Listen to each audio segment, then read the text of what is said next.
Nogales and Santa Cruz County and Nogales, Sonora, they're twin cities. It's called Nogales, Arizona here and Nogales, Sonora on the Mexican side. We've always considered ourselves as one community. Historically, the culture, the economy, families, just about everything is intertwined down here along the border. So the only thing that separates us is a wall or a fence, and in some places we don't even have that. There's no fence or wall at all? I got 50 miles of border, and in some places there's nothing. 80% right here on this side is Hispanic and Mexican, and probably over 90% on the Mexican side. So we're dealing with a large number of Hispanics, and where we will start and where we will stop in determining who's here legally and who isn't, it's going to be a task. Border Patrol, for example, goes through months and months of training and continuous training in order to deal with illegal immigration, which is a very complex issue, very complex. And we don't have the technology to make that determination. We're going to have to reach out, find out, Border Patrol, reach out, take people here, bring them there, try to make that determination and find out if they have a history, or if they're here legally or illegally. We don't have the training. We don't have the resources. We don't have the budget to do all of that. The state of Arizona and Arizona Post, that's kind of like a governing board for certification of peace officers here in Arizona, is going to produce a 1-hour video, 1 hour, to teach us and show us exactly how we're going to implement this law without racial profiling. It's about 45,000 people in the Arizona side here of Santa Cruz County, about 300,000, 400,000 people on the Mexican side. That's a third world country. There are big issues that they're grappling with over there. You have a homicide just about every day there. Over 100 homicides so far this year, just on the Mexican, right across the border from us. And yet here, on the Arizona side, just on this side of the border, homicides are practically non-existent. I think we had one last year. I think the Nogales Police Department had one also. So the crime, as far as that is concerned, is very, very low down here. So there's no crisis? There's no crisis at all here. I could safely say that we have never really had to concern ourselves with a major wave of crimes. What would you say to someone who said, well, if we had no illegal immigrants here, we'd have no crimes committed by illegal immigrants, so therefore it's actually going to improve our public safety if we take measures to get rid of those people?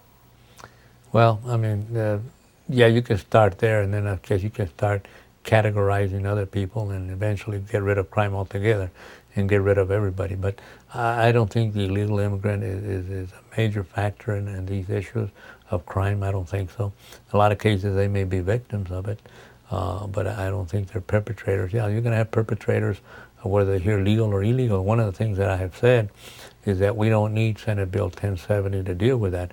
We already have laws in every state in the United States to deal with criminals, whether they're here legally or illegally.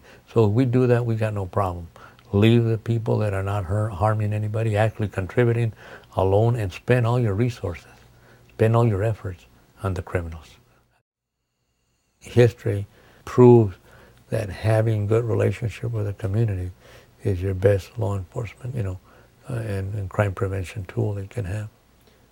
We have been working for years trying to set up a relationship with the communities, especially here with the Hispanic community. And that's going to deteriorate, obviously, because they're going to look at us differently. We're not going to be the regular law enforcement officer that they can call, that will not ask them for their immigration papers and will be there to help them. Now they'll probably be afraid to call because maybe a relative, a friend, an acquaintance, or somebody that happens to be there is here illegally.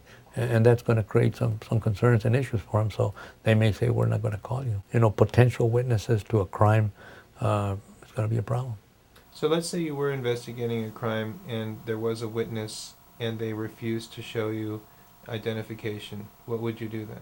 Well, there's obviously a law that people have to identify themselves.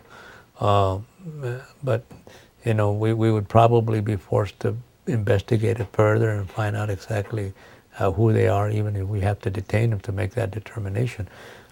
So it's going to be a complicated issue for law enforcement. For example, if that situation happened to be a U.S.-born individual, that just refuses to cooperate, it's going to be very difficult and very complicated.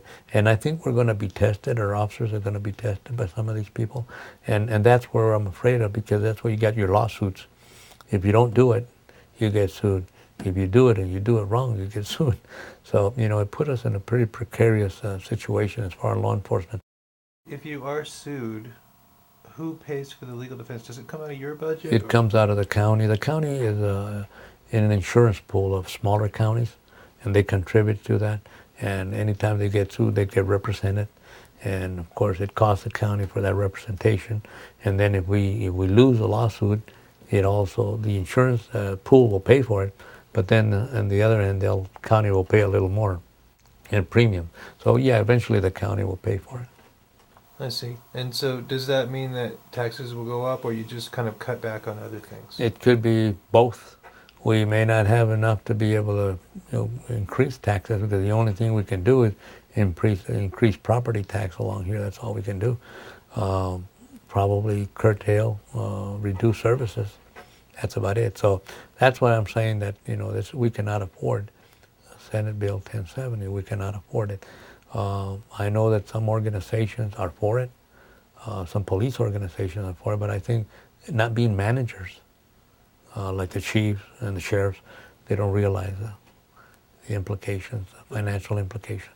If we spend more money in detention, care, hospitalization, prosecution, defense, yeah, it's going to hurt the whole county, just not law enforcement. It's going to hurt the whole county. So a solo deputy encounters somebody who is definitely from Mexico, but he's not sure if they're just visiting or they're here sneaking across the border, and if they're visiting, are they doing so legally? What's the next step? Well, try to make a determination if they are here legally or not. And if they're not, then we have to take some type of action.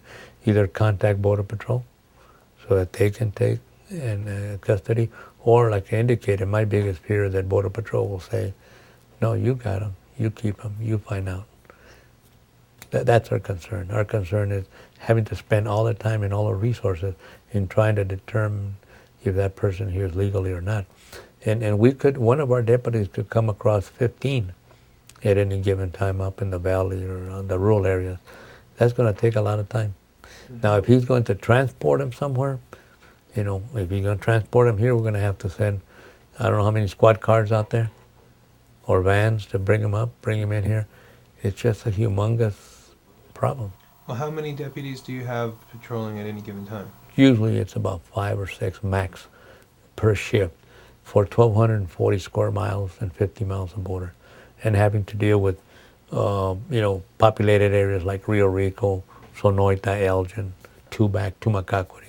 During this time when you have this initial deputy spending time doing the determination, and let's say 3 or 4 deputies become involved in the process of determining legal status of 15 people he's encountered, who is keeping the community safe?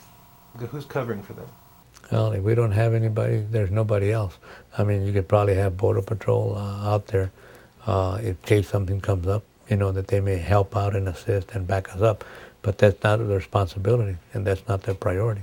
And they don't have any authority over that. So, it all leaves it up to local law enforcement. So if we're tied up doing federal work, and the federal agencies, in particular Border Patrol, cannot or will not take those individuals, we got a big problem.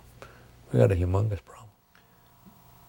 Well, what if the governor gets reelected and she says, well, I'm going to raise taxes enough so that you have 18 or 20 deputies at any given time, so half of them can do immigration law and the other half can do public safety? Yeah, that's ludicrous. That's crazy. that is really crazy. I don't think anything like that would fly. Especially, of course, it'd have to be a state tax. They already raised the state tax by 1 cent. It's not fair to the taxpayers. It's not fair to law enforcement. Because law enforcement wants to do the best job for the people that reside and visit this community. And dealing with immigration is going to be a tremendous distraction.